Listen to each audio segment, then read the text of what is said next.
That's true, but Xi Jinping doesn't want. Let me finish. Xi Jinping doesn't want the status quo. KMT's position is to maintain status quo. Latest figures suggest that your party is down to 14% Don't give us any wrong information getting from the poll. Are you referring to the local elections? Our party will win the election. The local elections, are you referring to? Thank you so very much, Richard. And thank you for your interview. And it's time is up. Thank you. It's not going to happen. Number one, KMT is the founding party of... So do you believe that by not pursuing dialogue, is the DPP putting Taiwan in a dangerous situation, increasing the chance of a Chinese invasion? I should say, I'm a Taiwanese.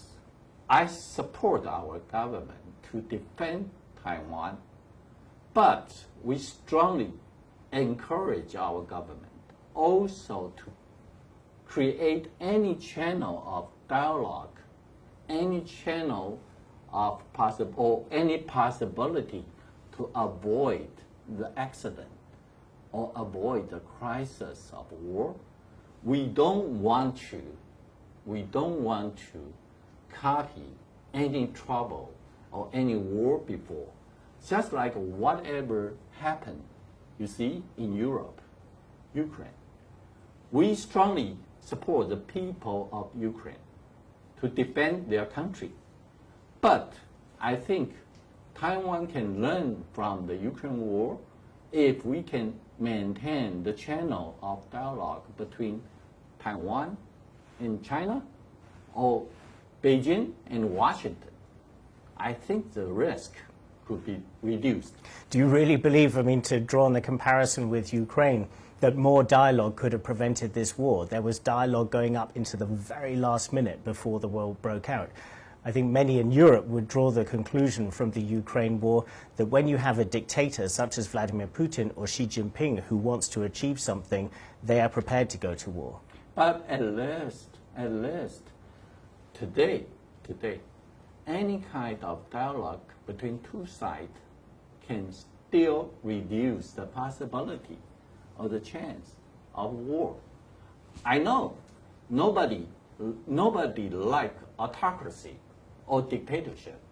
I am a Taiwanese people or democracy party. We believe democracy is number one totally. But if no dialogue, Richard, you think is the best way or to face those dictatorships? But Mr. Chu, what do you want to achieve with dialogue with China? Because it's not the core problem that it seems is insoluble through dialogue, that you have two completely opposite viewpoints on either side of the Taiwan Strait. You have Xi Jinping in China insisting that he desires reunification, as he puts it, with Taiwan, and refusing to rule out the use of force, making it very clear that he is willing to use force.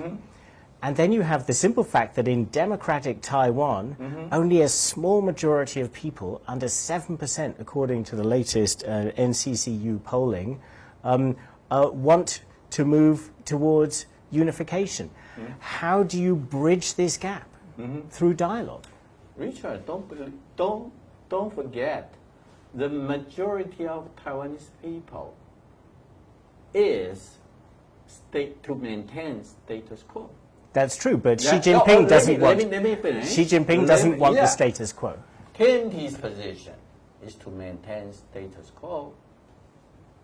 Clearly.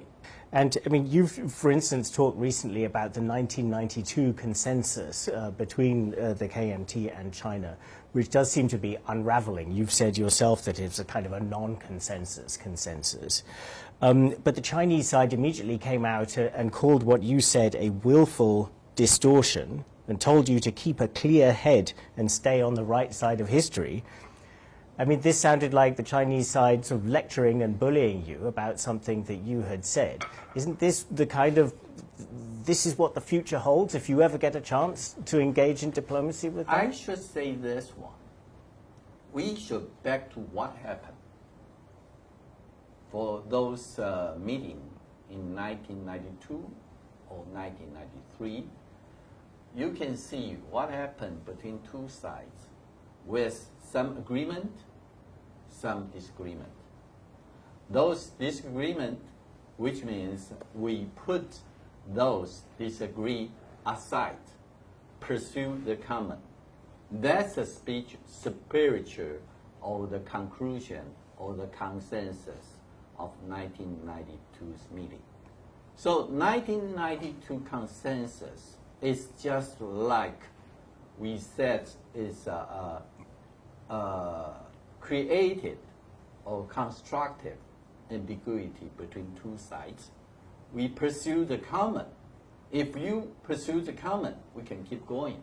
But put those disagreement or those conflict aside. That's a certain kind of wisdom. That's a conclusion for 1992. So after 1992 until today, 3 decades, you can see if you want to insist the differences between two sides, then you can do nothing. But if you pursue the common, just like whatever we did when KMT was in power, we can make contact to each other.